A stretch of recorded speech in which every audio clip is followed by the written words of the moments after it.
Hi, this type of Ramadan sweets has many names. Awama or floaties for obvious reasons, Lقيمات or many bites, and in Egypt it's called Lokmet القاضي or judge's bite for some reason. Let's make it.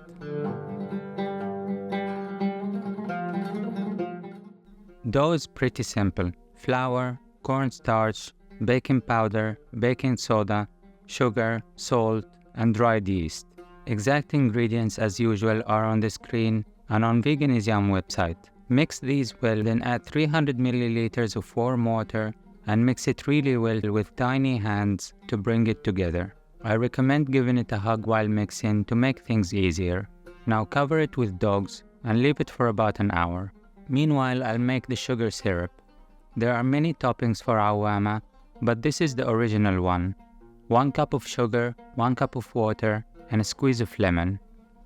Reduce this down till it gets a light golden color. You will know it's time by dropping a little of it in cold water to see how thick it will be when it gets cold. If it's very thick later on, you can add a little more water and heat it again.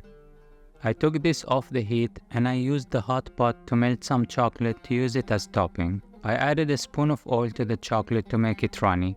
Back to the dogs. You can see the dough have risen and full of air, so I'll mix it again to remove that air and then transfer it into a piping bag. Use any plastic bag or even a plastic bottle, or do it the OG way. Squeeze a ball of dough out of your hand, then take it with an oiled spoon. This is a messy method, so I prefer using the plastic bag.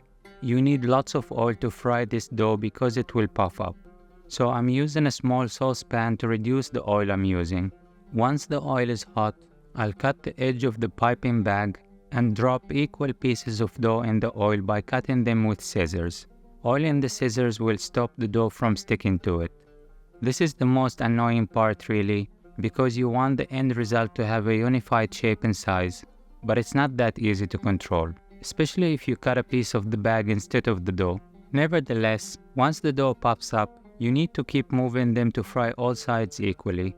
I remove these from the oil once they start to get some light golden color and move them to a plate covered with paper towels. Let them cool down for about 15 minutes, then refry them to get them fully cooked and have a brown crispy exterior.